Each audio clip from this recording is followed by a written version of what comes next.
Be on the map where the spirits flow. You found your way to the lost gold. You're chasing a trail that has long gone cold. To tell the stories that must be told. Michael's jokes light up the night. Katie's eyes catch every sight. MaryLynn connects with other realms. Together they unveil the tales.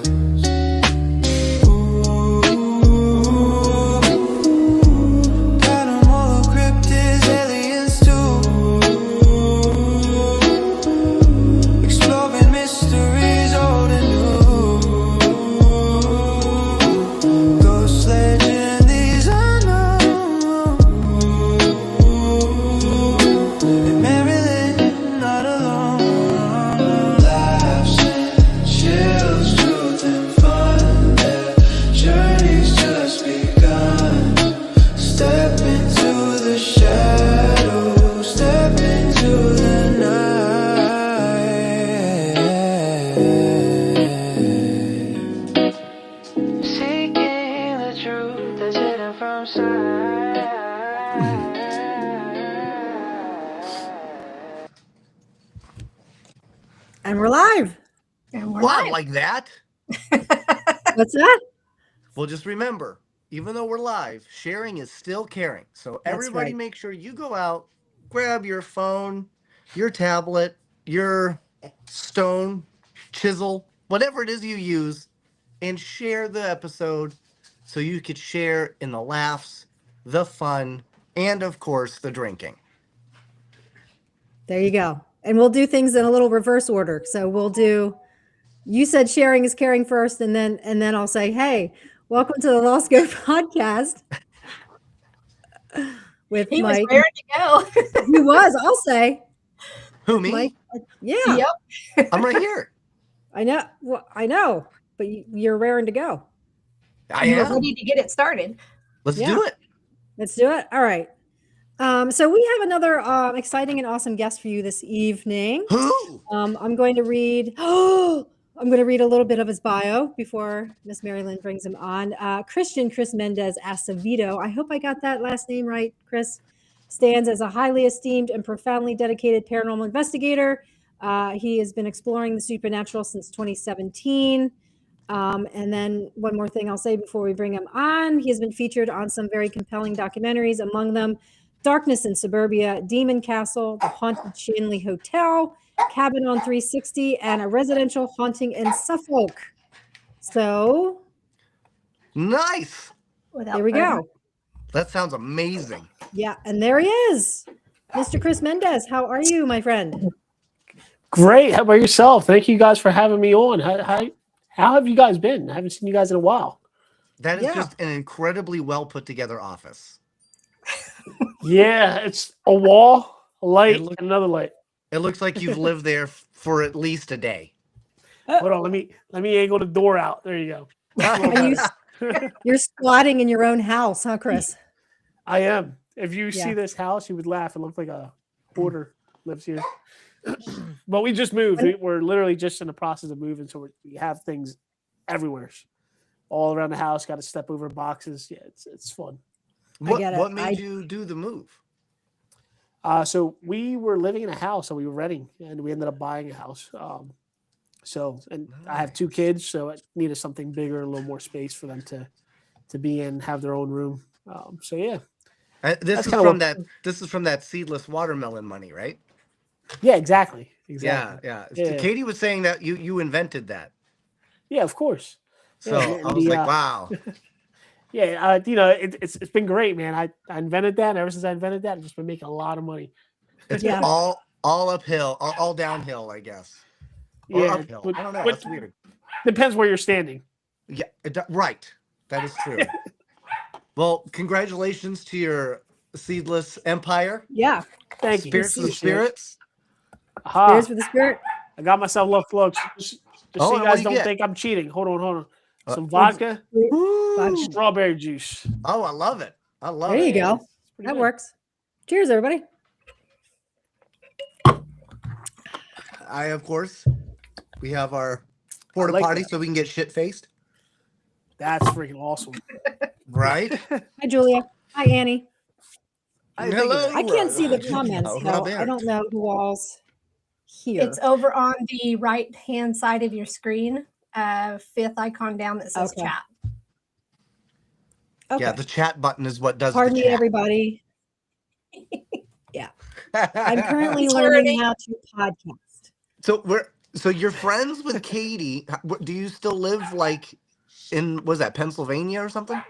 No, I actually live in New Jersey. I live in South Jersey, so I'm not too far from Pennsylvania. Oh, nice. At least Philadelphia, so it's probably. Are you friends with Mike Castro or April Bussett or? No, so I just recently found out that they're not too far from me. Yeah, which is kind of funny. Yeah, they're great. They're good people. They're good people. Yeah. I met Mike before, accent, so I figured you were from up there somewhere. Yeah. Well, the accent you're hearing is the little Puerto Rican accent, and then the Jersey accent mixed in with that. It's all mixed. It's never good. And so we met. Are there any? Yeah. Go ahead. Oh no, I was going to say Chris and I met officially, I guess, on the Booze on the Battleship last year, right? Mm-hmm. And then we've done some investigating together since. And tell everybody where we were. We investigated in November. Was that November? No, October. October. Tell everybody about that place because it's a gem. Really, it's awesome. It's freaking awesome, man. We went over to the Convent Tattoo Shop here in Deptford, New Jersey. It's actually pretty close to where I live. The lady that owns it, her name's Sophia. Great person. I went there before they had. Basically, she was on Ghost Hunters. When she was on Ghost Hunters, they were people started sending her all these haunted objects, and she started collecting all these haunted objects as they just started sending it to her. And right now, she has a massive collection, including actual skeletons, like human skeletons. And her basement is now a museum. It's called I want to say it's the Museum of the Dead, or it's freaking awesome. John Wayne Gacy is like, I completely missed the mark.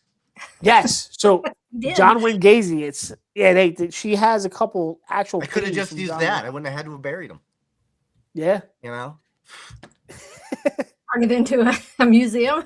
Yeah. But no, I didn't kill these people. It's a museum. Yeah, exactly. Yeah. It's just, it's just skeletons that I've collected. Right. So now you're giving somebody the idea. Right. Yes. Yeah. Last time. So the last time we were there, we had some phenomenal activity. Some great activity just came through. Katie, if you want to talk about that, because you were there, you witnessed it. Yeah, it was kind of a and full disclosure, I feel like this is one of those places that was haunted to begin with, but then just the energy got amped up because she just started collecting, and now, I mean, everywhere you walk, right, Chris, you just bump into a haunted doll or a creepy clown or something. It's insane. At what point do you think, and this actually goes out to both you and MaryLynn, but Chris, you were there, Katie, you were there. At what point do you think, maybe these aren't beings attached, it's more of a a circuit, like a psychic circuit or psychic wave of stored energy? Or when do you go, these are all bleeding together and feeding each other off of just prior areas that it kind of can grow from that itself? That's so it's interesting. It's definitely an interesting vibe once you walk in. If you, Katie, you were there. I have a feeling that all the activity that happens there has, like you said, it has a lot to do with everything surrounding it, including the location. The location itself, I think, sits in a really good property portion of it where you even experience things outside. One of the craziest thing until this day, I'm still trying to it boggles my mind thinking about it. I was there with another friend of mine. Her name was Nancy. We investigated all night by ourselves. What's her last name? Davis. Drew. I was hoping it was Fancy Pants, but that's fine. So we were investigating, and we ended up seeing something weird object flying around us outside. And until this day, to me, it looked like a fairy. It was caught on video too, like that. The actual security cameras caught it, and it was right around the same time where she was talking about, adding or doing an addition to the property to build a museum, which she ended up doing it in the basement instead of an addition. But that was just a whole nother story for a whole nother day, but it was crazy. It was pretty interesting. Katie, do you think all of it is like truly like haunted, or do you think this is like where maybe somebody's had their own issues and it's kind of manifested on the doll, or what do you think, or toy, or whatever it is? So I think the location itself is haunted, and I think everything else that's coming in with it is amping up the activity. There's two different sets of property built into one.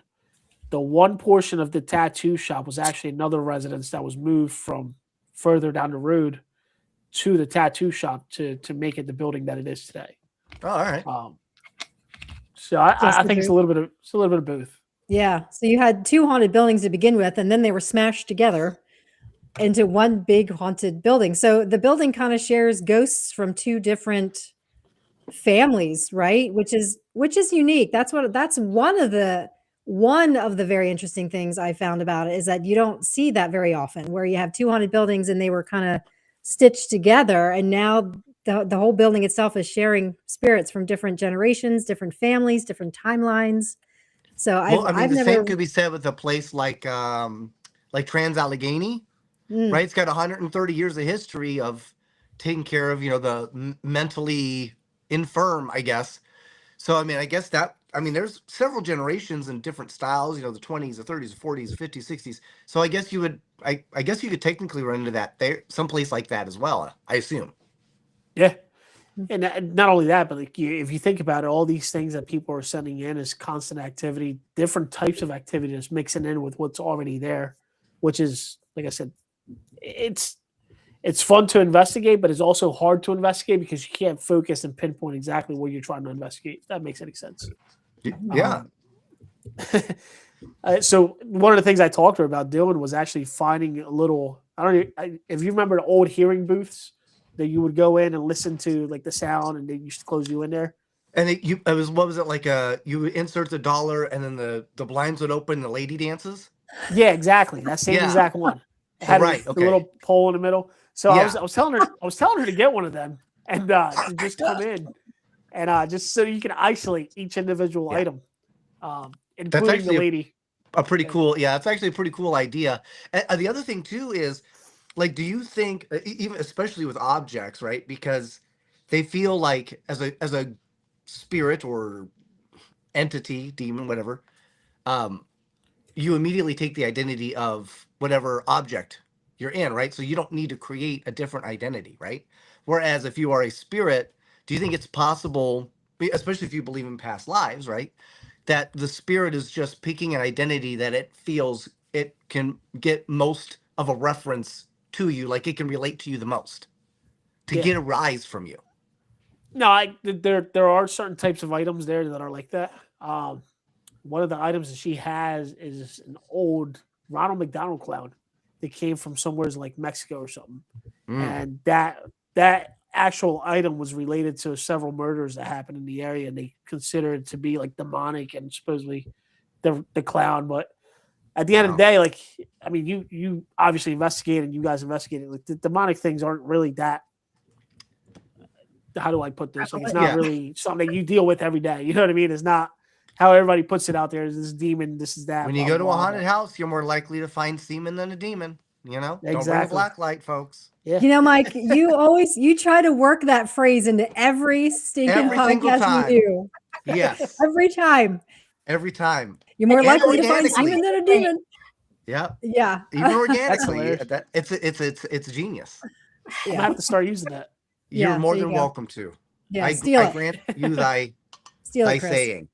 Yep. Yeah. So the experience that we had there, Chris, was crazy. And it was one of those things where, sometimes you go to a haunted location, you expect certain things to happen. You see shadows, you hear disembodied voices. Yeah. And then every now and again, you have this experience that literally comes out of the blue, and you're like, if I can curse, you're like, what the fuck? And that was one of those moments for us, because it was the end of the night and we were kind of cleaning up, right? And you're gonna have to explain to everybody what it was. You had like a little round light. Twinkie. Oh. No, it wasn't a Twinkie. No. Wasn't edible. I have them too. Definitely have them. Yeah. Nice. But my man. I wish we could Well, bring that clip up because that clip is amazing of what actually, happened. I might be able to post it on. Are you able to bring? I might have it on TikTok where I can just post a link for it.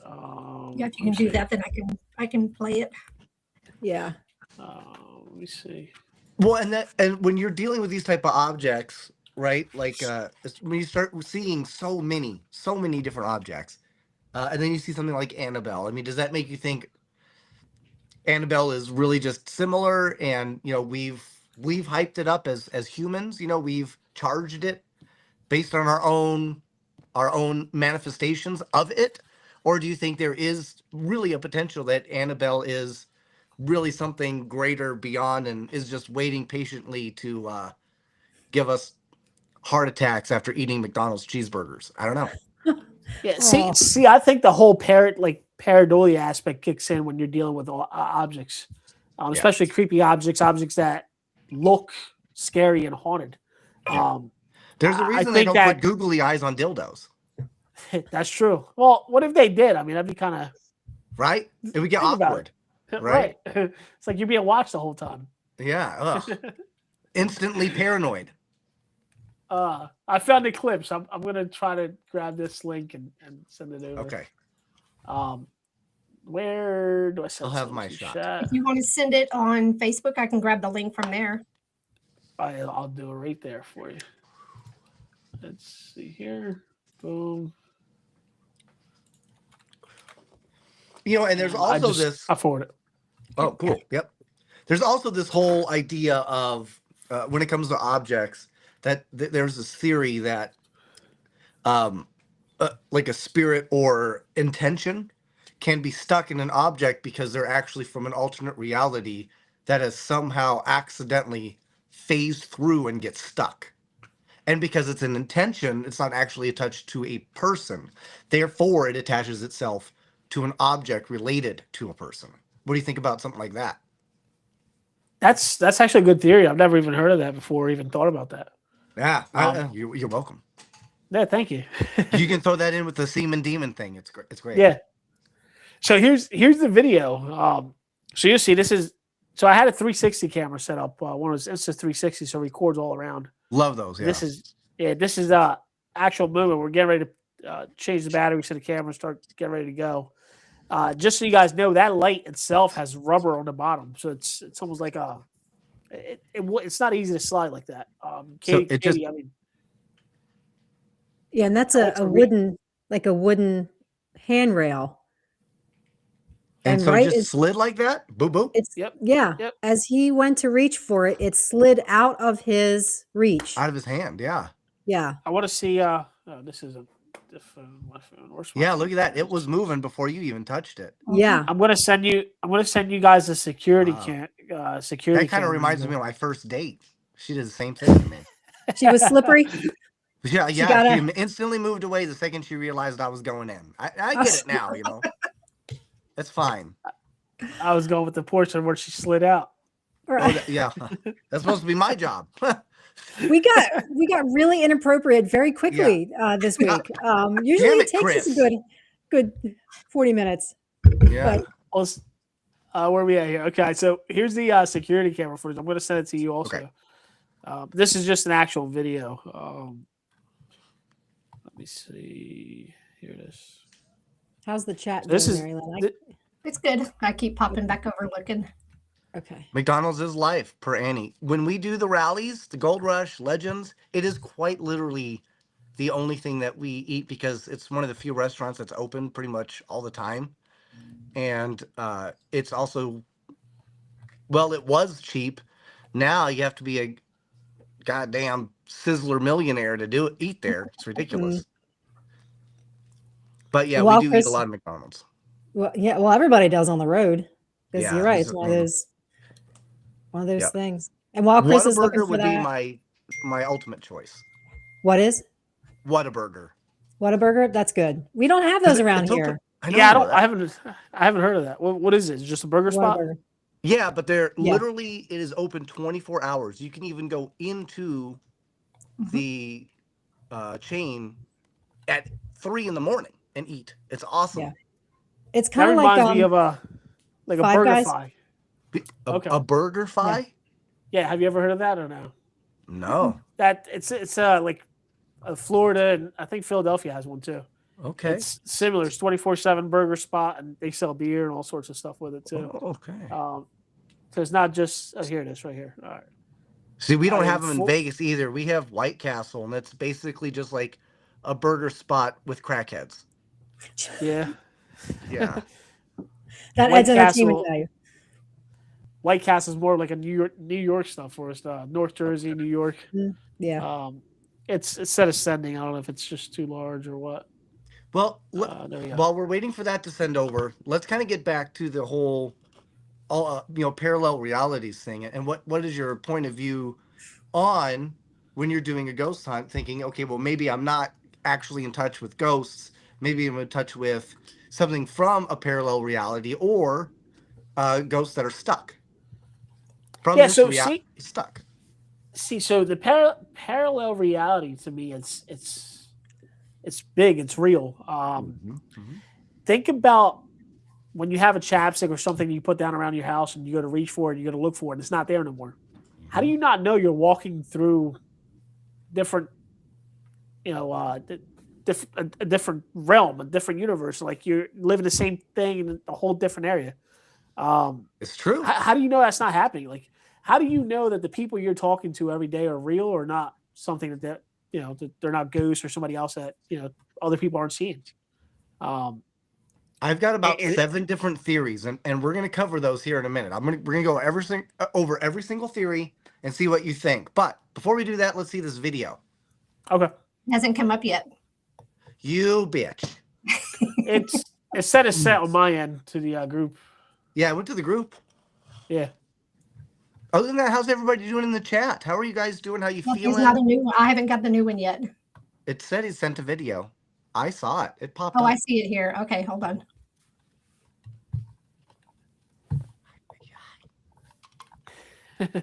And hello, everybody in the chat while we're kind of. Yeah. So, Chris, you got 2 kids? Figuring some shit out. I do. Nice. Are they both yours? Yes, as far as I know. Oh, very cool, man. Nice. Did you get them at the same time, or? Nah, different times. Was it like a buy one get one, or like how'd that work out? It was you buy one and then a couple years later you get a refund on the other one and you get a half of the other one. Nice. Okay, that's cool. How old are they? One just turned 12 and the other one's about to turn 9.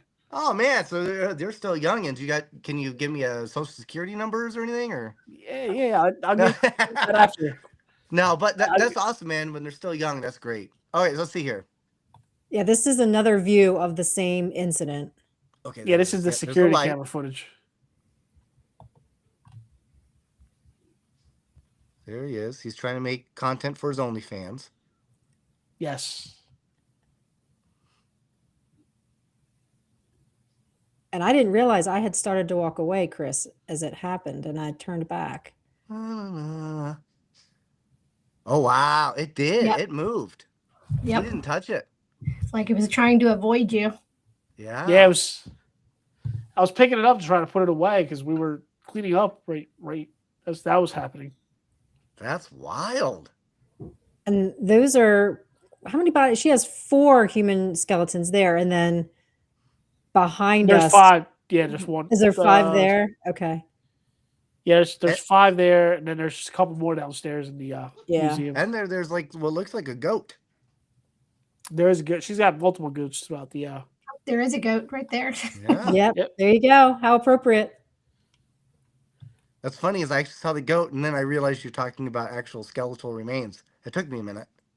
MaryLynn, I need to get you here because, I mean, not only are there human remains and cursed dolls and creepy clowns, but there's like animal heads everywhere. Every animal you can possibly think of is hanging on a wall somewhere. She has stuff in jars. She has specimens in jars. It's bonkers. Let's talk about that. What is your thought on, do you think that a human could do so poorly, or maybe they just need to be retaught that they can accidentally or on purposely inhabit the body of an animal. And they live as a dog for 7, 8 years until they pass. And then maybe based on their behavior, they could actually become back to a human body again. Huh. That sounds like a movie.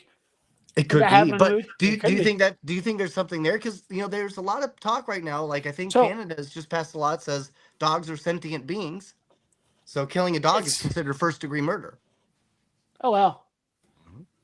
Yeah, I mean, there's the whole mentality of reincarnation. You know what I mean? If you think about it, did you say a whole mentality of retardation?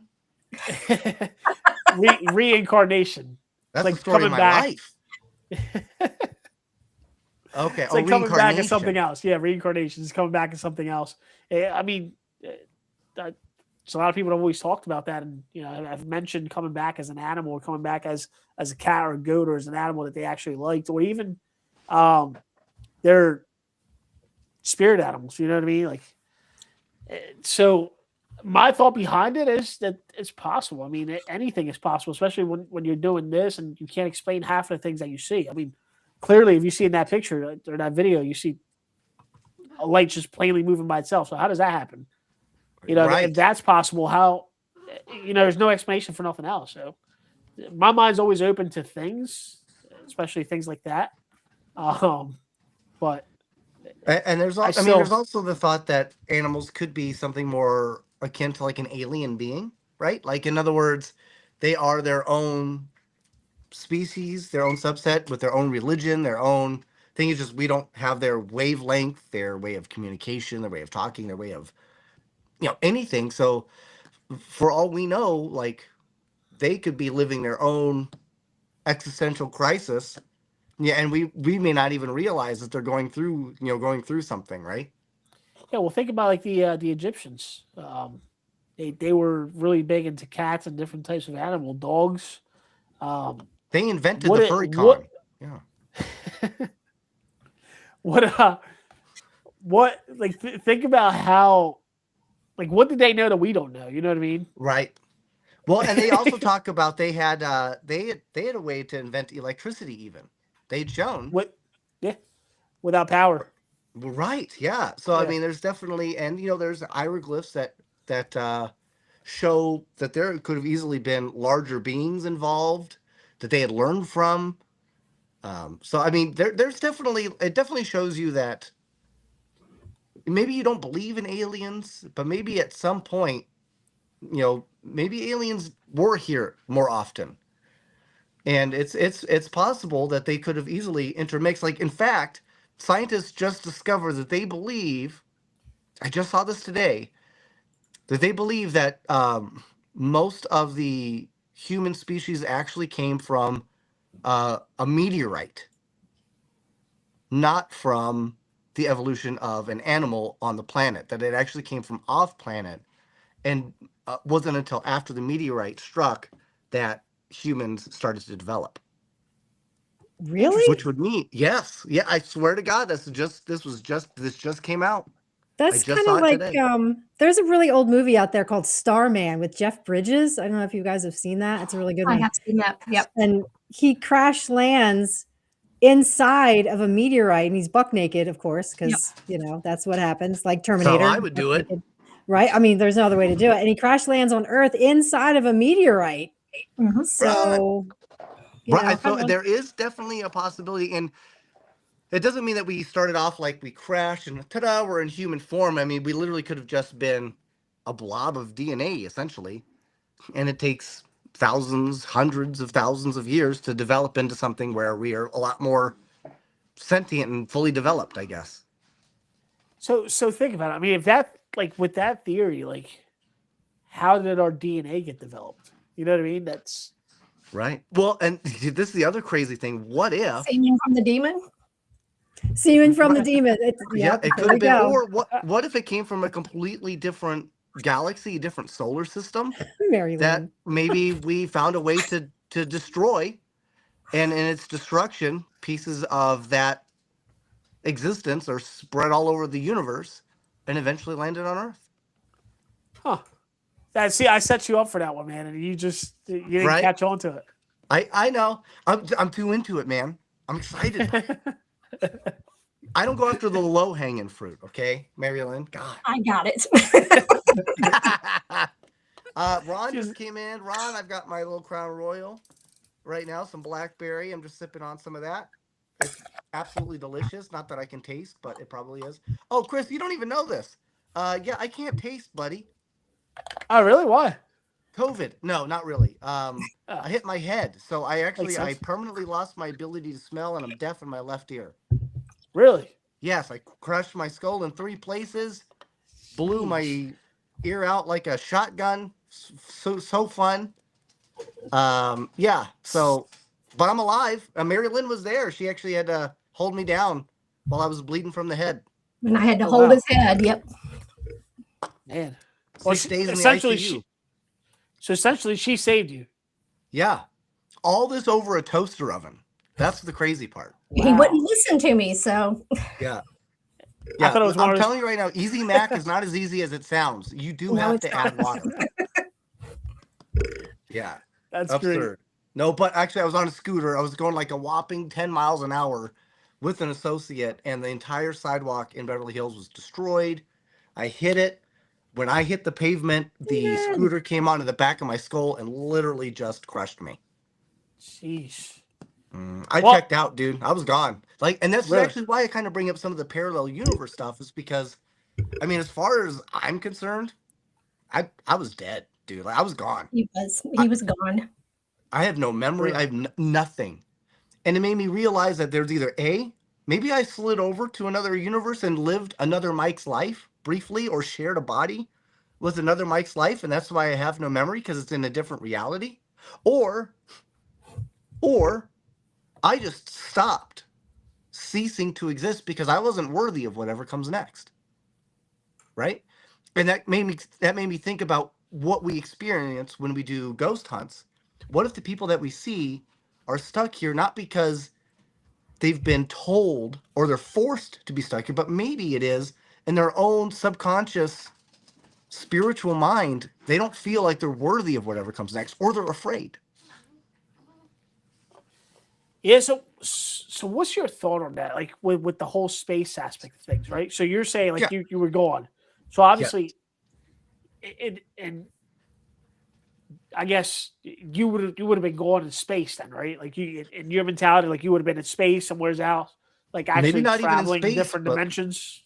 Let's say it's a parallel reality. That could literally mean the difference between taking, where you make a left instead of a right, and you're instantly in a completely different reality, right?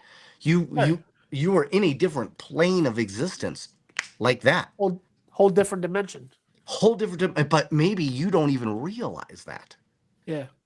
So right? That's not even like that's like one step above a near-death experience, because when you talk about near-death experiences, you're detached from your body, kind of looking down or looking around at your surroundings, but you were just gone. So yeah, Chris, you might be onto something. Like maybe, you disappeared and went to another universe or some other plane. And what if I did go to maybe I went somewhere safe. Maybe we went somewhere and said, okay, my body has basically just told me I'm broken, I'm out. You better get out of here before it gets bad. So I did. Maybe I bailed. Maybe I literally bailed and said, okay, well, hey, let me know if things change. Otherwise, I'm just going to hang out with Mike 2.6738. Right? I don't know, right? And then all of a sudden, maybe I just get like this update from my body, just that little psychic string that connects you to yourself, right? There's just that little twang that says, hey, I think I'm going to be all right. So I say, Mike 2768, I'm out. Thanks for hosting me. Yeah. And then next thing I know, the first thing I remember is somebody saying, do you know where you're at? And I said, Boulder City. And they said, no, you're at UCLA. And I said, I am? And they said, yeah, you hit your head. I said, I did? They're like, yep. I said, oh, all right. That was it. Wow. No feeling, no nothing? You didn't feel anything or nothing like that? Nothing. I have no feeling. I have no nothing. So it made me think, well, if I couldn't if I was dead and there was nothing, that I would cease to exist, meaning I could never come back. Meaning the fact that we died and that there's nothing after death no longer holds weight. Otherwise, I would have never been able to come back, period, because I would have been dead, which would have been nothing, which is why I have nothing. But there has to be something now. And Mike, and that's where you say Right. that you don't remember anything for those 6 days, but Nothing. in the ICU, you were talking to me. You were having conversations with me, trying to get up and go to the bathroom, having to go pee, and every 5 minutes trying to get out of bed, and me having to tell you that you can't get out. And so, yeah, you were talking, and you were physically there, but mentally you were not. I even showed her my wiener because I didn't know what a catheter was. You know, I'm like, what is this? I was like, you can't get up and go. MaryLynn was like, my eyes. He's like, come here. And I'm like, what? He's like, what's that? With that, he's gone. Oh, what happened? You leave? No, he does that sometimes. Connection. Yeah, but yeah, so I've seen more of Mike than I wanted to. Yeah.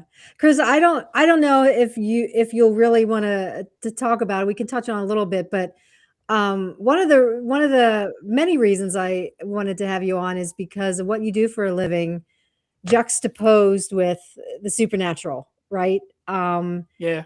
Because we've had other guests on before who are in a similar vocation for a day job as you. We had Michael John Angus on like two weeks ago. You know, he's a firefighter and EMT, and he talks about, you know, the death he sees on a daily basis and all the different things that he experiences. He's back. So I was just curious from your perspective, the types of things you've seen, if you can talk about that, tell viewers a little bit, because I know what you do, but tell viewers about a little bit about that. So there are certain things that I can talk about, especially with my job wise. But as far as my job goes, obviously I'm a police officer. I've been doing it since 2015. Within that time frame, I've been a detective. I've done all sorts of cool different things. You know what I mean?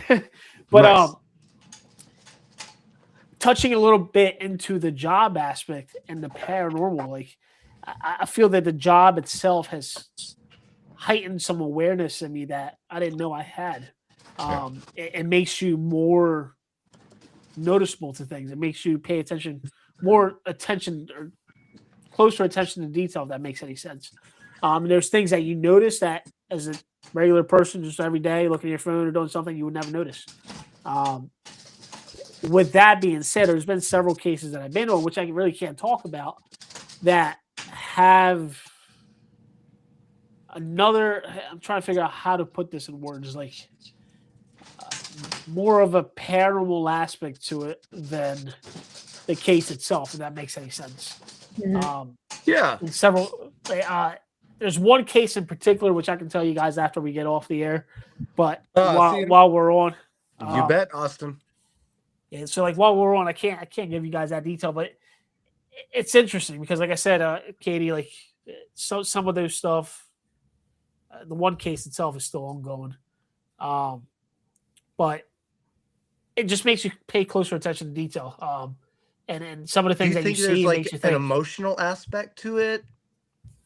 Like do you think it tugged at you emotionally, and that's what made you more aware, or do you think it was more? I wouldn't say emotionally, but you definitely are more able to read people's energy better. I've been able to do it since I became a cop, that's how I've gotten a lot of my gun and drug arrests, is based off of that energy that you're feeling coming from that person. Well, if they're doing this, they're probably on drugs, right? Yeah. Yeah. For the most part, the ones we deal with are like that. They're more. A little more intense. Yeah, sure. PCP, but, yeah, you know me. So do you ever use psychics for any of your stuff? I haven't. We did have a old sergeant of mine. She was actually psychic as well, and she would use her abilities for some cases. That was in the old department that I used to be in, and I had a really good friend of mine. She worked with the FBI doing remote viewing. She did a lot of cases where she was remote viewing for missing person cases and things in that aspect. She was actually able to locate a child that was missing. I think it was 36 hours. She was able to describe the room the kid was in. She was able to actually give them the address, and they were able to locate her within 36 hours of her going missing. Still alive. Awesome. That's pretty awesome. Yeah, that's I've amazing. had a few cases with Baton Rouge Police Department. Okay. Yeah, it's interesting. Like even remote viewing, I don't know. A lot of people don't know, but that was something that was practiced back in the military. The military was a big military project that they used to do, where they used to train soldiers on how to remote view. They would give them coordinates and a picture, and they would. The men who stare at goats. Men who stare at goats. There we are with goats again. Yep. Yeah. Well, honestly, if you haven't seen it, it's a movie.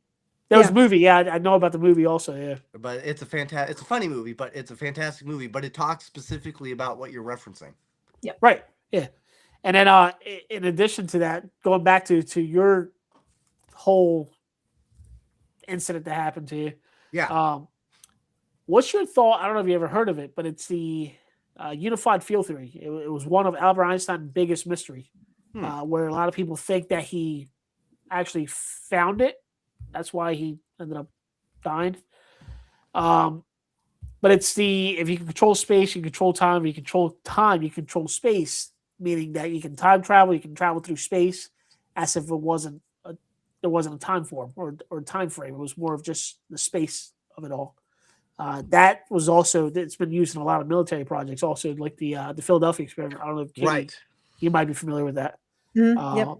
And there's a lot of different other military projects that has actually been used for. But the Philadelphia experiment is actually one of the biggest projects that was actually, the unified field theory was actually used and predominantly used for, according to the whole story. All right. Well, okay, this is where Funny Mike has to take a step back, and Smart Mike comes in a little bit. So I believe, first and foremost, that we do not have the capacity to travel into the past, but we have the ability to see the past. Okay. A case in point would actually be the universe that we see as it is today. If you were looking at a planet that is 1.2 light years away, you were seeing something from 1.2 light years ago, not as it is now, but as it was then. So to travel, to master space, you have to master time. To do that, you would actually have to see the future, not predict, but see. Therefore, you could fold, which would be the ability to master matter, and then you would need the energy to actually, after the fold, to move from one part of the fold to the other, which would literally be moving into the future. Because that is the only way that you would actually be able to see where you were going. Because if you plan to go like where I am now, and let's say I'm looking at Orion's belt, and I decide to travel to the middle of Orion's belt, by the time I get there, Orion's belt will no longer be there because 6.7 billion light years have passed. So I would literally need to find a way to fold space to find not where it is, but where it not where it was, but where it is now. If that makes sense. So you literally have to find a way to master matter, energy, space, and time. Huh. It's interesting. I mean, it's smart. Yeah. So that's my own take on that. So if we could figure out a way to actually see into the future, to predict or to know where we're going to go, things change a lot. I don't even know what to say to that. I try not to share this part of myself, but he's bringing it out of me. Because it's a good question. See? Yeah. It's a good thing. It's cool. Let's have another drink. Yeah. Wow. Look, you left them speechless, man. Okay, so how about this? My dog is like up my ass. Hold on. I hope it's not up your ass. She's very demanding when it comes to treats. She's got to have it like right now. Yeah. So she comes, barks at me, got her treat, and then she ran off. So, okay, first off, so this is the very first. Hi, Bonnie. Bonnie! This is the very first parallel universe theory that I found. It's called the sliding doors theory. So I'm just going to kind of go through these, and if something indicates to you, tell me what indicates and why. The sliding doors theory is every choice you didn't make, okay, created another version of you. Your other selves are living out every what if. So basically, every decision you chose the opposite, right? So let's say you chose to go this way, there is still a version of you that chose the opposite. And then each branch creates a new version of you in that reality. So there is a version of you per this saying there are multiple realities where you continue to make the opposite choices. Yeah. Wow. There's a movie like that too with it's called Sliding Doors. It's an older one with Gwyneth Paltrow and Ben Affleck. And they start off dating. I'm not going to ruin it because I don't remember all of it anyway, but they start off dating and then they break up and she goes off and dates somebody else. And so then there's this new door that's created. And then he goes off and, moves on from her and creates a new life. And so then there's another door. Well, if it's Ben that's Affleck created. based, we all know it ends with him becoming Batman. So that's true. Always comes back. Comes back to Batman. But yeah, so I thought I thought, well, that's interesting. But then I feel like, gosh, there's so many of us, and they would only be very temporary too. Because, like, let's say you get to a cliff, right, and you decide to not jump off the cliff, but there was a version of you that did decide to jump off the cliff. Well, it's a very short lifespan, right? Yeah. So I mean, I get the idea of it, but the working theory of it doesn't fit for me. I don't know. Okay, so here's another one. This one I do like. I get. What if it creates what if each decision actually created a whole different dimension? Okay, so fair. Essentially, so if the decision maybe to jump off, you did, but maybe you found a way to survive. Like maybe you were going to jump off, but then something intervened. So now you're stuck living a life where you had that decision and you're stuck with the weight of that decision. Even though you've survived, maybe you didn't actually get to go through with it, but now you're living a whole different type of reality. Right. So there's a whole different dimension. So like you have multiple different dimensions based on each individual, I guess, decision you have to make. I just want to know, what are the dimensions of like a double D? That's no, I'm kidding. Okay. So, all right. So the next one is the bleed through theory. Okay. Chris is like, why am I in this? Like, how did I even? No, I'm enjoying it. I like it. Katie, I take it you didn't warn him. Listen, sometimes I warn people, sometimes I don't. We've had dinner before, so I'm used to it. I get it.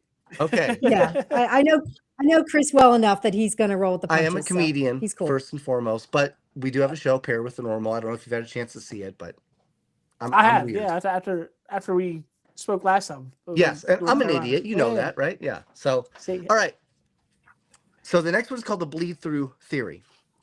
When two timelines overlap, you feel it as if it was deja vu, wrong memories, nostalgia for places you've never been.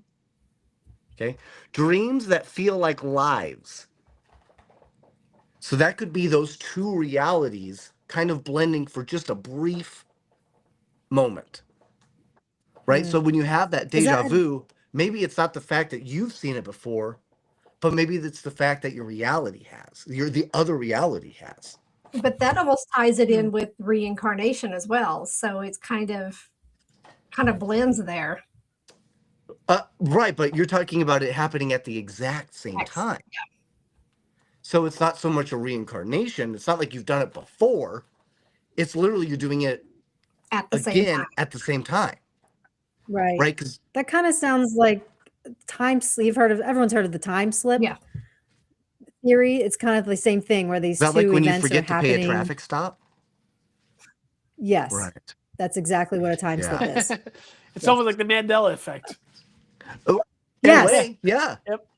Yes. Shazam is real. Okay, there is no Mandela effect on the Shazam. I've seen it. I've seen it with my eyes. All right, Bearstein Bear or Bearstein Bear? Berenstein, isn't it? Berenstein? Or is it Berenstein? Berenstein. Bears. I had the books. They had the little gold leaf on the side. I remember. And I had the book of Little Pokey. Okay, I had that or that book. Okay, I remember that one. Little Pokey Goes to Prison. I had that book, or whatever wherever he went. Look it up and see if it's the same one you remember. Yes, hey, Bobby. But but I did see. I've interviewed Sinbad, so I can tell you that Shazam was real. Okay, but I really like the bleed through theory. So let's get on to number 3. Oh my God, we're only at number 3. The unfinished business theory. Okay. These are interesting because we also don't know how they could play into the paranormal, right? Because we could be visiting ghosts that may not even be from our own reality. They could be stuck from a reality that's not their own because they have no idea on how to get back. Therefore, if it's not their reality, they cannot move on. What if that is the case? What if they come from an alternate reality, accidentally get stuck in ours? Guess what? They can't go to heaven. They can't go to hell because it's not part of where they're from. It's not part of their reality. There is no reincarnation. So there's I don't know. That's pretty wild, though, when you think about it. I don't know if I buy into that one because I think MaryLynn and I might be on the same page about this one. I don't know. I feel like if you're a free floating spirit without the meat suit, you can do whatever the hell you want. You can go anywhere, travel anywhere, go to any universe. So you're not assuming that stuck you automatically have the ability to know that you're powerful and what to do with it. And that's where I think people have to learn. It's no different than the computer you have right now saying, okay, go ahead and use this computer to create a program. We all have everything on this computer to make it happen, but not one of us is going to fucking be able to do it. Right? Unless you have AI. And here you are dead. Is there an AI? Hey, Siri, bring me back to life, please. You may have something that's helping to guide you along the way. Maybe, but what if you slip between the cracks, right? It happens right now. It happens right now in real life. People slip between cracks. They get stuck in catch-22s. Who's to say the same thing couldn't happen to somebody who passes away? The right time, wrong time, wrong place, wrong reality, right? So here's another one called the unfinished business theory. Ever think of someone randomly? Okay. Dream about people you don't talk to anymore. Feel connected to someone that's not there. Mm-hmm. In another universe, your story with them never ended. Yep. That's you're interesting. Feeling that connection. So, but that would be the question is, so are you going to be able to feel the other person that's out there? Is that where you're kind of sharing those memories? And when you pass, who's to say that all of a sudden all these realities don't come flooding back to you and confuse you and scare you? And you decide, I don't want any part of it. I'm going to stay right where I am because I'm lost. Chris, has that ever happened to you? Have you had dreams about people who Chris looks confused right now. So dreams about people you're not in your life anymore, or so obviously with me, I feel like I'm in the wrong era. I feel like I should be in like 1920s era. Like I'm more attracted to that. Like I feel more like I belong there. And there's times where I talk about things that I have like me personally, I have no idea what I'm talking about, but all these explanations here, all these explanations are coming up, and I'm explaining things that I've never even dealt with, don't even know anything about, have never even seen it, and somehow I know it. I know everything about it, and I can explain it. You have mob connections. I have what? Mob connections in your past lives. And I feel that. If you're talking about the 20s, 30s, then absolutely, right? Because that was a big deal back then, especially during the Prohibition. Yeah. Yep. Right. And he's from Jersey. And you're from Jersey. My family, my last name is Gagliano. My entire family is all mob connected. Yeah. That's what we did. We opened casinos. I like it. Make some money. But what if you're from a reality where the 20s never stopped? Yeah. And that's what I feel. I feel like I'm in the wrong era. Like I feel like even being here now, I feel like I'm in the wrong era. I'm still in like the whole mentality of wanting to wear a suit, like wanting to wear like a nice tie, like you know what I mean? Like that's the mentality that I think about all the time. So you feel like you don't belong, right? Yeah, and that's every day. He's like me. You don't feel like a catheter belongs in your wiener. It's weird. No, well, you have to be able to identify it first, but yeah, right? Yeah, you're like, this isn't me. So, you know? Yeah. So if you belong to the 20s, Chris, and that's where you feel comfortable and that's an era you're drawn to, then why are you here in this era? What have you thought about that? Like you're more drawn to that time period of 100 years ago. So why are you here now then? And that's a question. I have two theories. Try to research it. I try to research it. I try to see why, and it all goes back to that whole reincarnation theory, like being born again, like leaving your old body and being born into a whole new body. Right, which is actually. Go ahead. No, go ahead, MaryLynn. This is way more your alley. Yeah, I was going to say, because I'm feeling like it was more of a reincarnation thing. You had some stuff going on in your past life that you did not complete, and you feel like you need to do that now, but you just don't know what it is. So that's why you're so drawn to that time frame, is because you still have that hanging over you. Right. And it's also possible that, we always think of the fact that when we pass, we go and get a new body. Yeah. But Not we always. also have to, we have to keep into mind that time doesn't move like it does when we have a body, right? When we have a meat puppet, right, the second we're born, you don't start really counting the hours until time is running out, right?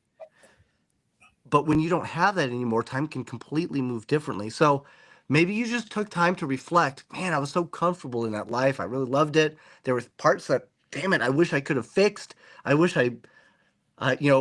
Johnny, I wish I could have told Johnny what was going to happen to him, but I didn't get a chance to tell Johnny. And then next thing you know, you're like, you know what? It's time for me to go back. And by the time you pop back in, it's 1987 or however old you are. Yep. Yeah. Well, and then that's fuck me. The reincarnation too, and that's where we're talking about the animals earlier. So when you reincarnate, I think that a lot of times people reincarnate as an animal if they've abused animals or something like that. So they have to live through that to see how that animal really feels with what they're doing to them or what they've done to them. So it's lessons learned. To me, that's also not only is that reincarnation, but it's also somebody deciding to take on their own ethics. Yes. Right? They're trying to, instead of justifying, they're punishing. They're trying to fix themselves by living that life. And then you get somebody like John Wayne Gacy, who we talked about earlier, or, Jeffrey Dahmer. They may decide, I don't ever want to go back. Because there's no way it ends well for somebody like that. So they're stuck. No, because he's got things waiting for him on the other side. Oh, yeah. Right? Yeah. Absolutely, right? So So there you go, Chris. You had some mob ties. Maybe you put some people in the bottom of the river. I feel like something like there that. was a love interest that you had back then that you did not get to connect with. So that's one reason why you keep wanting to go back as well. It was with me. Oh, I'm a little hurt. I can see that. I can definitely see that. Yeah. But, also, it's funny because there's a good chance that if we continue to come back from bodies, the chance that you come back as a male is only 50-50, right? So there's a good chance that the idea or the act of being gay, not to say that that's a problem, it's not, but it could be that the fact that maybe the last 4 lives you lived prior, you were a female, and then all of a sudden you come back as a male. That's a hard pill to swallow, right? That's why I've got nothing. I've never had anything against anybody that decides, hey, I'm a woman who likes women, or I'm a guy who likes guys, or what.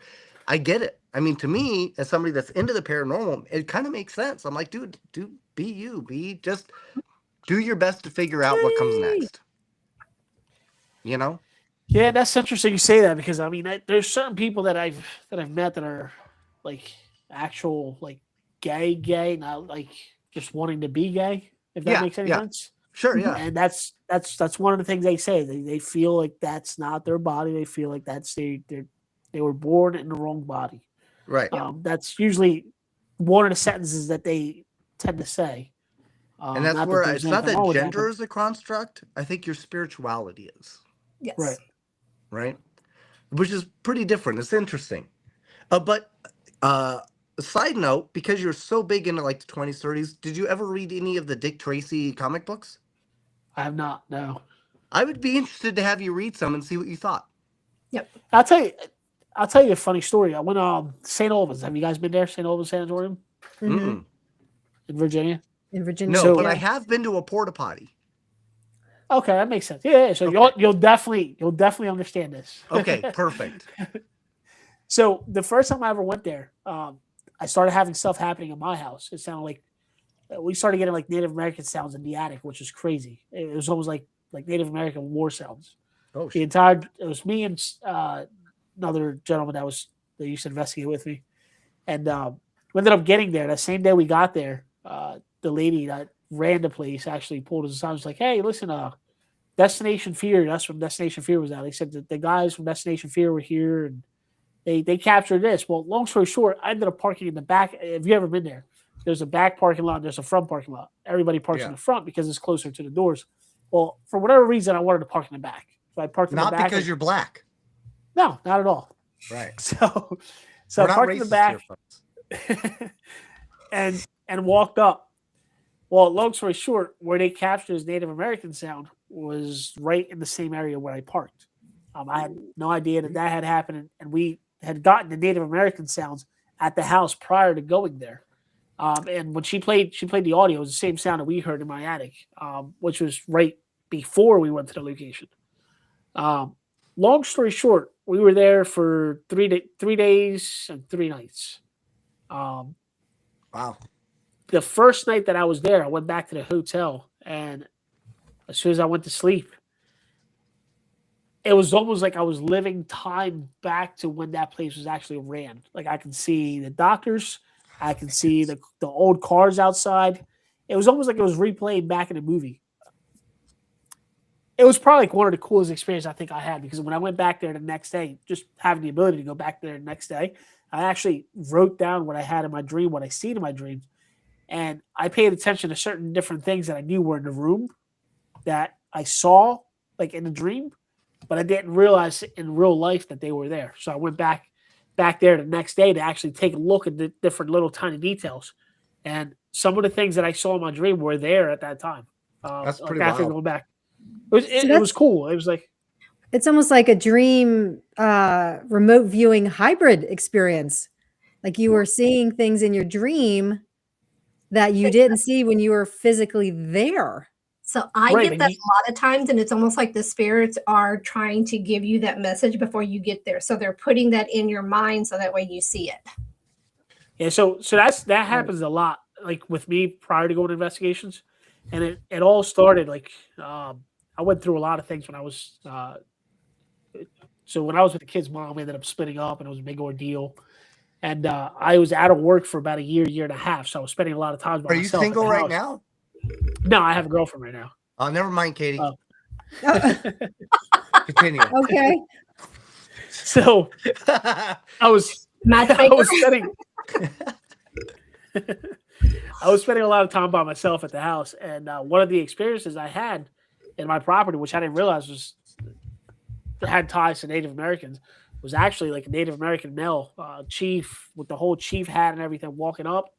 And at first, I had a German Shepherd at the time, and I had 15 acres in the back of the house, and I came back from fishing. I was cleaning the boat outside, and at first I thought my dog had gotten out. It was black and white, or not black and white, tan and white German Shepherd. He was in the woods. Like, the dog's name is Trigger. I was like, why is Trigger outside? I'm yelling at the dog to tell him to come back. And I went back to cleaning the boat, and not paying any mind to it. I thought it was just the dog being out. Well, long story short, the dog's walking back and became this person, and then this person turned around and walked away, and it became the dog again. Well, ever since then, my buddy, who I was really good friends with, he has since passed. He was the Native American tribe. He was in the tribe in this area. So he had a lot of knowledge to a lot of things that were Native American tradition. And he said, hey, listen, like, this is very rare. You don't get to see this. This is almost like a gift. Like, you need to plant something on the property, you need to give it something, just acknowledging that you saw it. And so, long story short, I ended up going to Home Depot. I got free some sort of fruit tree. I can't remember what it was, and I planted it on the property. That's super weird, but okay. Yeah. So I planted it on the property, and ever since that day, I've had. Anytime I go to investigations, I hear things before. And since I planted that, I've had a bald eagle and a red-tailed hawk that always fly around me as I'm going to an investigation, which is why I actually ended up getting a bald eagle tattooed on my chest. But anywhere I go, I see them, which is pretty cool. You have a bald eagle tattooed to your chest? Yeah, I do. That's dope. I have no tattoos. I need to get one. I need to. I got them all over. See? You do? So we're at an hour and 5 minutes. If people want to end, we can. If you want to continue, I'm okay continuing. Up to you guys. Whatever y'all. It's your call. I'm good. Yeah. Are you good? I'm good. We're going to keep rolling because what you're talking about is really interesting because it kind of ties in to the fourth theory. Oh my God, were we already at 4 like a half hour ago? We're only at 3. So the fourth one is called the wrong room theory, and this is why it kind of fits. It's when you walk into a place and everything feels off, everything feels different, right? Colors seem weird, time feels different, vibes. Oh, we lost him. We lost him. He said, "Fuck y'all." Oh, there he is. He's back. I'm back. It just clicked off for whatever reason. So, because the vibes were wrong. That's why. But they think that maybe you accidentally stepped into the wrong universe for a second. So it's quite possible, like you're saying, what if the Native Americans, what if the Americans never came? What if the Native Americans continue to live there? And you just happened to be there at the right place, right time, and you experience exactly what they're going through, and they noticed. So what if it isn't so much the past as it's what they're experiencing right now? That's true. And I thought about that. Believe it or not, I've thought exactly about that same theory you're talking about. How crazy is that, folks? I mean, dude, that's nuts. Yeah. Right? But that's the whole reason why we do the paranormal, right? Yeah. And it's things like that you can't explain. Like, even with that story I just told you guys, I don't tell anybody that. There's only which is intense. You guys are probably like the 5th person I think I've ever told. But it's, how do you explain that to somebody, like, and they don't look at you like you're crazy? So have you ever connected with your spirit guides? So yes and no. I know I have them, and I'm pretty sure I have more than one. There's not just one. I've been involved in a lot. 3 that are with you. Okay. So how many of them have Down syndrome? None of them have Down syndrome. What? You never know. I was just asking. Just me. But one of your guides is the Native American, so that's why he was showing himself to you. Okay. Yeah. So I know I have more than one. And I do feel a connection with like Native American connection, but I'm also like, originally I'm from Puerto Rico, so we have a Native American connection there. Heritage, right? Which is which is like the Taino Indians. But I've been involved with so many things, even at work and off work, that I mean, for the most of it, like Mike, like I shouldn't even be here. Like I ended up crashing a bike doing 60 miles per hour on a motorcycle. I got up, walked away from it. Only had one little scratch, and I still have it. I actually covered it up with a tattoo. There was a little scratch right here. 60 miles per hour on a motorcycle. You fall off, spin a couple times on the road, and still fine. And that's been involved, dude. Like, at what point do you say maybe the angels do exist? Mm-hmm. Right. Something was watching out for you. Someone was watching out for me. I'm supposed to be dead. You're going 60 miles an hour, dude. You're supposed to be dead. Exactly. Especially on a motorcycle. Yeah. But somehow, somebody, something, someone, some entity said, we're not done with you yet. Right. Do you have something else to either prove, or do you have more time to find why you're worthy for us to have put you here in the first place? Because who's to say, right? Because nobody really knows. And that's the beauty of the paranormal is the fact that we don't know. Because if we did, it would probably scare the absolute shit out of us. But the fact that nobody knows why we're actually here. Maybe it is a test. Maybe it is just a chance to prove your worth. And that's what I feel. I feel our whole goal is to prove why we're worthy of taking up somebody else's space. You know what I mean? Mike is here now, but for all I know, some dude named John could have taken this body. I took this body, right? Chris is in that body now, but maybe Chris wasn't the only person that was trying to get that body. Chris, you have 77 years on average to prove why you're meant to be here. Same with all of us, right? Why you're meant to be in that body. You got 2 kids now. Not only is the responsibility of that body on you, it's not on the responsibility of the 2 kids you've decided to have. Right. I have no kids. Suck on that, Chris. Okay? But you get where I'm coming from. Yeah, no, I definitely hear it. It's just, I don't know. It makes you think that the more you try to get answers for, the more questions you have. Mm-hmm. There's no precise answer for anything, and anybody says they have answers, it's I don't know how, because they have beliefs. I think they have beliefs. Right. They don't have the answers. Yeah. And MaryLynn will say, I've said this before, but the people that believe, they believe because they don't want to know. Right. Right. And the people that say they know do so because they don't want to believe. Right. It's the same thing with religion. Religion is based off of a belief. Right. Yeah. You believe because you don't want to know. And science is based off of knowledge. Science is saying you want to know, but you do not want to believe. What comes next? But the reality is the answer lies somewhere in the middle. Yeah. It probably has something to do with the slap hand. We don't know. Yeah. I sometimes envy. I sometimes envy the people who don't believe, who are skeptics, who just believe we're born, we live in a meat suit for 77 years and we die and that's it. I envy those people sometimes because life for them is just so simple, right? Yeah. You're born, you live, you die. My dad was that way. It's boring.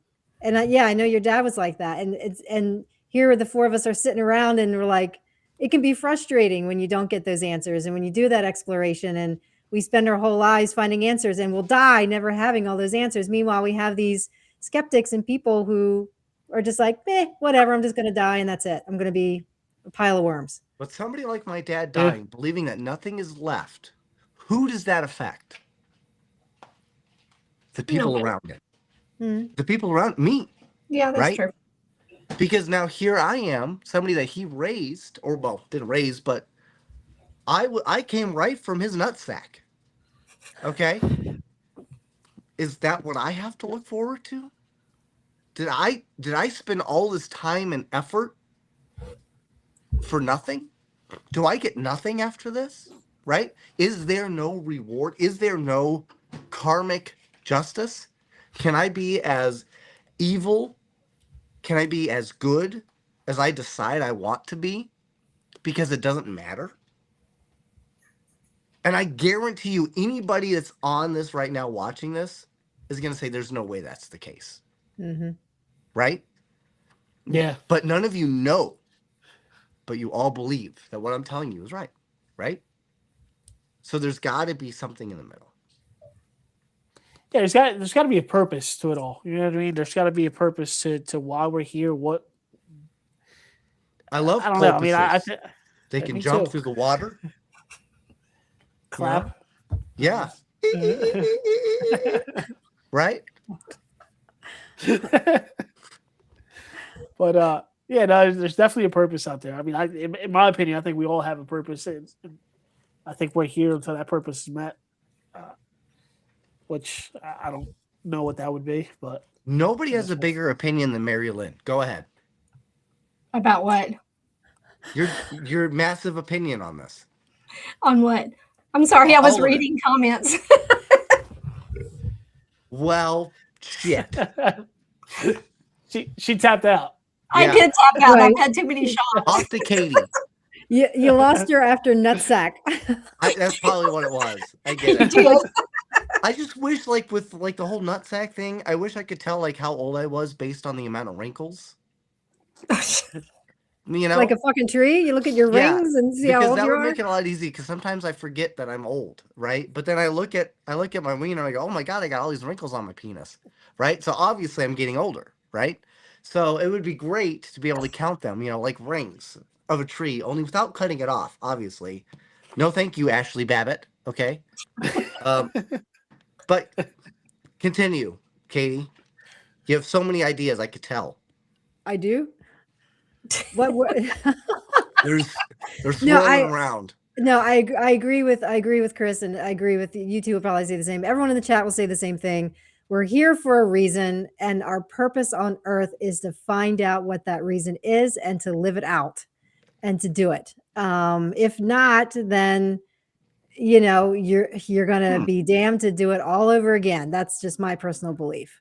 You actually bring up a great point, though. What if your purpose is actually not beneficial? It's nefarious. That's true. I mean, and what if your purpose is like you have to perform something nefarious? He's like, that is your purpose. I mean, that goes back to Chris's, his possible past life as a mobster. Maybe in that past life, he was meant to do something nefarious, and now he's being reborn in this life to be a good version of Chris. That's interesting too, because I'll bring this up. For example, let's take the Prohibition. A lot of the mobsters during the Prohibition were created out of necessity, not so much out of being nefarious. They were trying to find people an outlet. So they thought they were doing the right thing. Right? Now, obviously, well, fuck that guy too. No, here he's come back. He's come back. But as the Prohibition ended, obviously a lot of mobsters continued along that path line, right? So, and at that point, it could have been less of a necessity and more of greed, I guess. But you got a great point, like Dahmer. We brought up John Wayne Gacy, right? The Green River Killer. Even people in movies like Buffalo Bill from Silence of the Lambs. What if that person is born out of necessity? They have to do those things. They have to. So if that's the case, and they were created to have to do those things, and they decide to do those things, do they then get to go to heaven? If you think about it too, like when you're dealing with people like that, like especially like serial killers and people who enjoy to kill, I'm a big fan of Lucky Charms. Listen, they're missing that portion of their brain where it's like they can't tell what's right and wrong. In their mind, what they're doing is right. So it goes back to the theory you're talking about. Like they don't have that mentality or that wherethought of being able to differentiate between good and bad. Crystal. Well, a great example of that, actually, what you're talking about is actually John Wayne Gacy. Because if you watch some of the interviews, he talks about, the people he killed as literally nothing more than an object. Yep. Right? So is having an object, creating an object, is that in itself evil, or is he just following along with his ordained path? Yeah, it's almost like they're missing that portion of their brain, which is like where us would be like, no, that's wrong. I don't know. That's a good theory, though. If God came to you right now and said, Chris, you've been so great, and I love you. You're an awesome dude. You've done so good, but here's the deal, man. I need you to go kill like 20 people. I need you to sow fear, because without fear, what are they to fear? I need you to do this for me. So at which point you go, oh my God, I got to do this. So you go off and you kill a bunch of people and you eat them, or I don't know, you pee on their kneecaps or whatever it is. Does that make you a bad person? Do you go to hell? Because he didn't do it of his own free will, right? Right. He was forced to do it. Okay. Right. But then again, is that God? Is that devil? Is that something else entirely? Right? There's a Bible story like that, right? I don't know the characters. It's part of the Old called Testament. the Bible. Okay. The Bible, sorry. Yeah. This lady. I know. But I'm just bringing that up as a point of reference in saying that, you know, we as people decide what is evil, but as a human nature, right? We decide what is ethical and what isn't based off of our human basis. But what about a spiritual basis? Right? Where well, does that's how place? That's how you get the copycat killers. That's how you get a lot of these terror attacks. And what point is it in mental illness, right? Yeah. Right. That's true. Yeah. A lot of these attacks are based on you know, their beliefs, like their belief system. Like, yeah. So some of the attacks, I mean, if you see some of the things that some of the people that actually do it, and they believe that they're going back to what their 12 virgins, and they end up dying, or however many virgins it is that they're supposed to have once they complete their mission and they die. It's just 12 dudes in front of the computer. It's awful. Yeah, it's like Omegle bases all over again. I gotta bang Larry. Dang it! You know, Carl again. Yeah. Ugh. But that does bring up the point is like, you know, where you grow up and what your teachings are is that's going to kind of lead your, you know, your belief system and how you react. Go ahead, order whatever you want. Just add me in. Me too. Yeah. Dinner for 5. Sorry, my bad. I don't want to stop because we're just having so much fun. So I know. If you guys decide you want to stop, let me know. Otherwise, I'm just gonna keep going. I like talking about the kids. So they're in bed by now. They're good. All right, and you still have your vodka, right? There we have it. We're good. It's a party, folks. It's a party.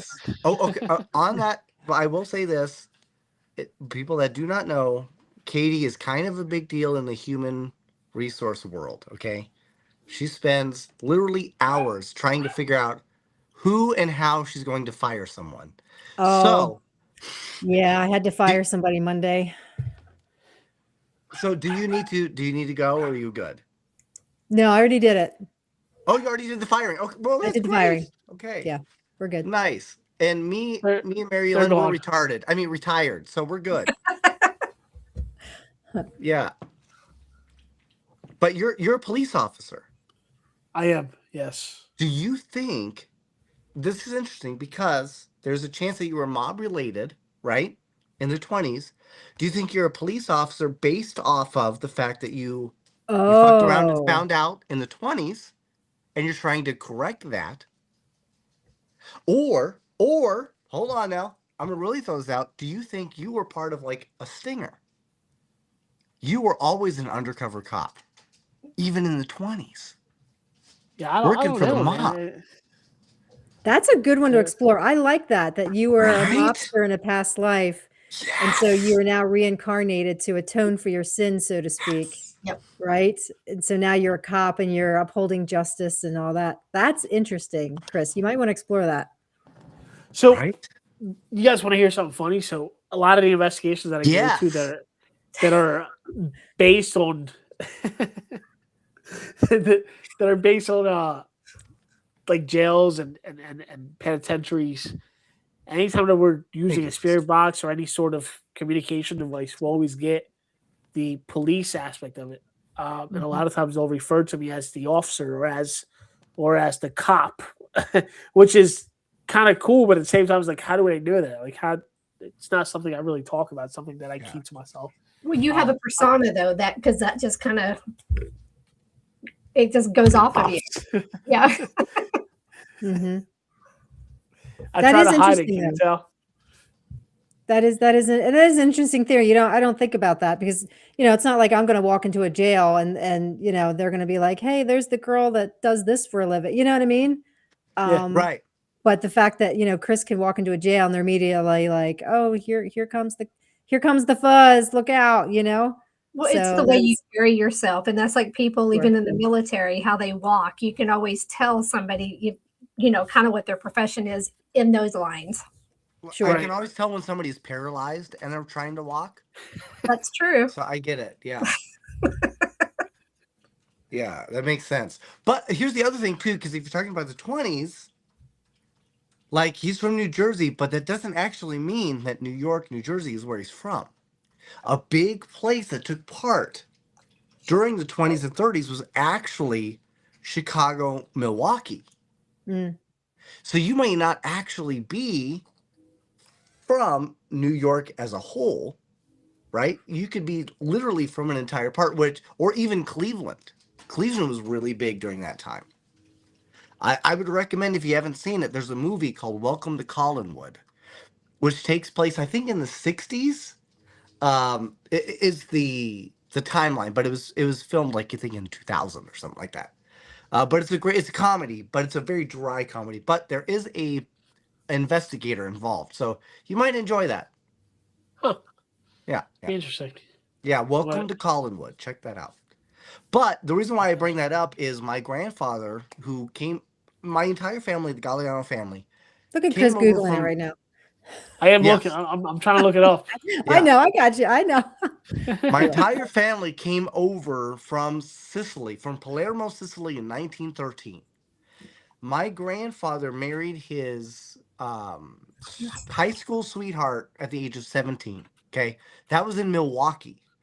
Now they came in to New York, continued to move, wound up in Steubenville, Illinois, and then eventually wound up in Milwaukee. Okay.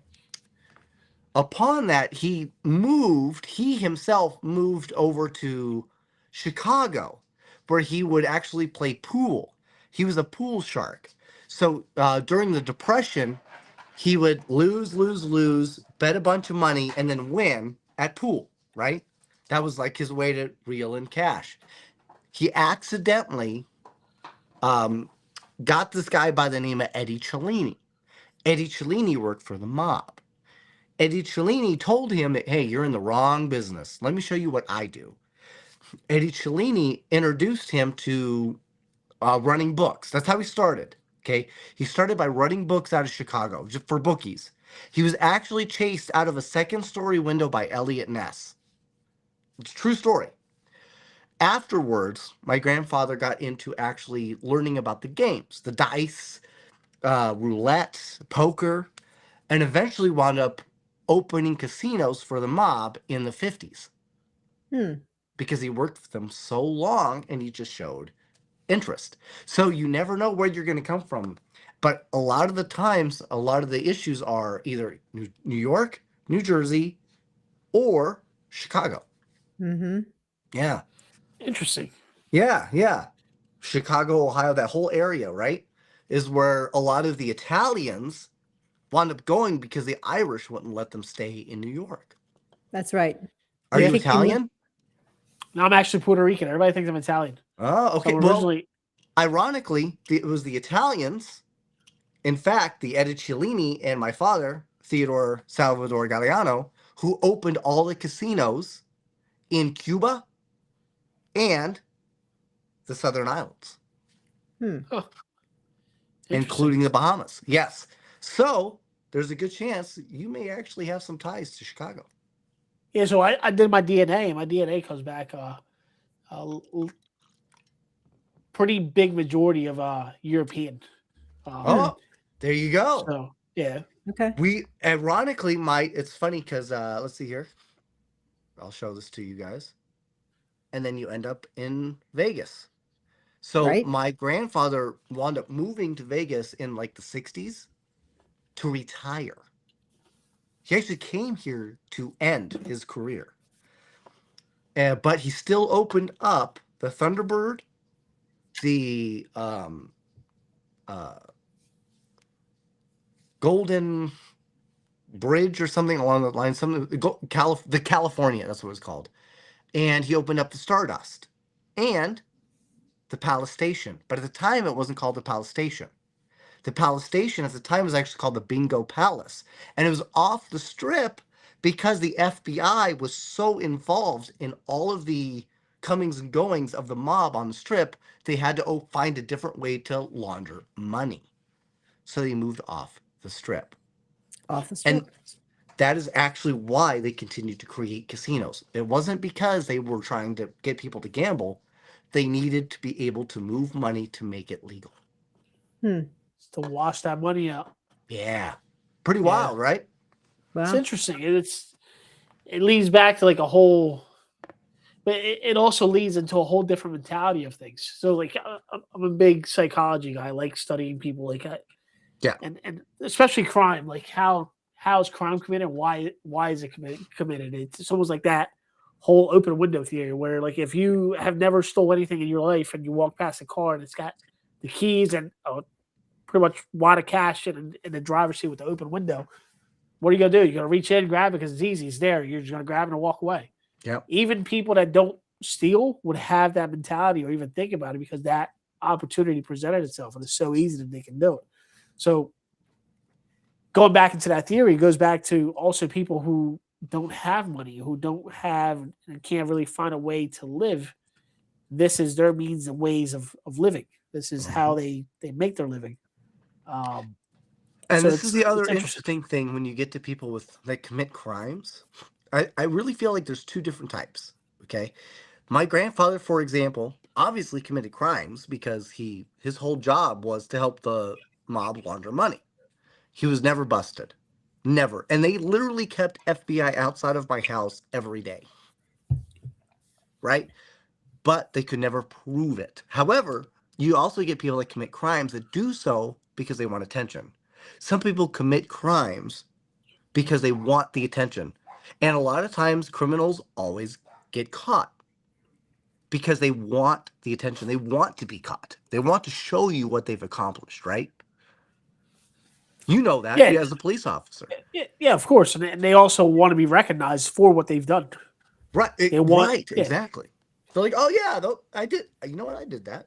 It goes back to what they call the celebrated cases. Celebrated cases are cases that gain a lot of attention. They gain Jeffrey Dahmer is a prime example of that. Right. Gain a lot of media off of it. Right in the town that I currently live in, this is where... what up, Brandon? The guy that killed Versace, what was his name? Michael Kinanen, I want to say. Was it Kinanen? His last name? Michael Shenanigan. Yes, exactly. Yeah. Actually, 15 minutes down the street from my house is the actual cemetery where he committed his first murder to start his killing spree. Wow. Where he actually stole the groundskeeper's truck from this town. Actually, like I said, 15 minutes down the road. Not even. Stole his truck and drove all the way to Florida to kill Versace. And that's where he killed him. And here's the other interesting thing, because we talked about realities a little bit, parallel realities. What if, for that split second, like people will say, like you hear people, like, oh, he was totally fine, he was normal, we never had any idea he would do this. What if, like, parallel you, right? Because we talked about, like, there's that opportunity that you make the wrong decision and that person exists.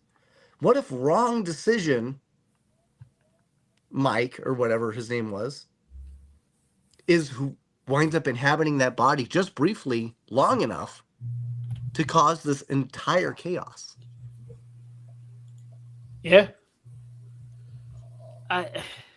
It's wild, right? I mean, you think about it. It makes you think. Makes you open your mind. A little bit. Yeah. Opening your mind is a lot better than opening your butthole. Well, I can't testify to that one, so. Well, I can. Okay. Aliens be damned. Okay. Doesn't that kind of sometimes go back to the theory? Because, I was always taught. A Zodiac killer wanted attention. You're absolutely right, Crystal. Yeah, he did. He wanted to. A lot of them want to get caught. Yep. And Brandon says Jeffrey wrote a cookbook called Dinner with Friends, right? Like sometimes you're asking for that attention. Mm-hmm. Like, go ahead, continue. I'm sorry. The law of, I forget what the law is, but how there's always, there's good and bad, light and dark, good and evil, right? Yeah. And so you always need that balance. Yeah.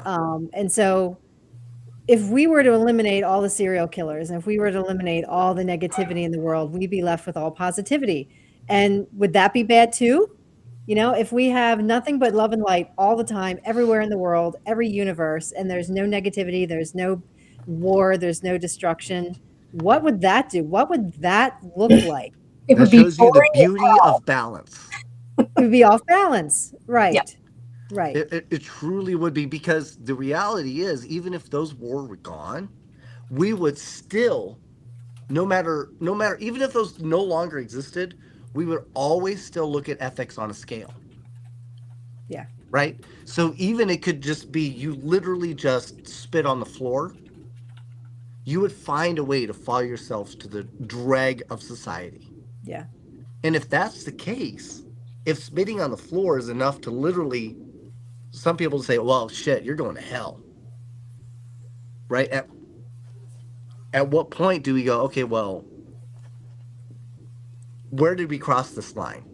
Yeah. So in a way, these people that do those things, it's sad to say that I'm not saying that they're necessary, but maybe they are intrinsic into allowing us to see the difference between right and wrong. And not only that, they're keeping Chris employed. Yeah. Job security is a must. You're right. He's got 2 kids. Yeah. So, Kate, talking about like what you were just talking about, I don't know if you guys have ever seen a show. I was trying to think of the name. I looked it up. It's called Pluribus. I can't even say it in Spanish. Pluribus? Pluribus, yes. I know the word, but I've never seen this show. No, I've heard of it, but yeah, I haven't seen it. So not to give you much of it, it really just comes down to people being able to communicate, almost like how ants communicate through like their mind. They're able to talk to one another, and they all live together with no issues, no problems. There's no negativity. Anything that anybody needs, they all work as one. Right. Interesting. Which is the collective. Very interesting. So right, Yeah. and there's like no crime, no nothing, because they all take care of each other. But it goes back to what you were talking about, which what if there was a world with no crime and no issues? Right. Ironically, that world exists, and we don't even realize it. Oh, to be fair, it's kind of taken on a weird change. But if you go back to the Gene Roddenberry time, Star Trek, right? Because the Federation is basically built on the fact that they struggled through all those trial and tribulations, were met by the Vulcans, who introduced them to a whole new way of life, whole new types of energy, whole new types of space travel. And then next thing you know, money became irrelevant, crime became irrelevant, and they found a way to coexist. Only now they're out trying to find solutions to problems that belong to other creatures, right? Which is interesting because it shows you that even if everything was hunky-dory A-okay here, we still need that drama. Go looking we still for need it. to find a way to continue on to solve something. Scooby-Doo was right. Yeah, it's like MaryLynn said, it would be a boring world if we didn't have. And so, yeah, eventually humans might get. And Chris, I'll Google and watch that show because I'll be curious to see Pluribus, yeah, how it ends or whatever. But it at one point, do you get so bored with that perfect life where you're just like, fuck it, I'm going to just create some drama and some chaos just for You got to go do something, yeah. Yeah. Have you seen the show The Expanse? No. It's on Amazon. I highly recommend it for anybody that's watching. The Expanse is a science fiction show, okay, that is based on, I think, like 500 years in the future, where the Earth no longer, also inhabits both the moon, Mars, and an asteroid in the Kuiper Belt, right? And then they wind up losing Mars to a civil war, and they wind up creating other stations and what have you. Well, the whole expanse is built on an actual alien technology, or an alien suddenly involves itself, and how it just creates this sudden upheaval in what they think, how they think, and what's supposed to come next.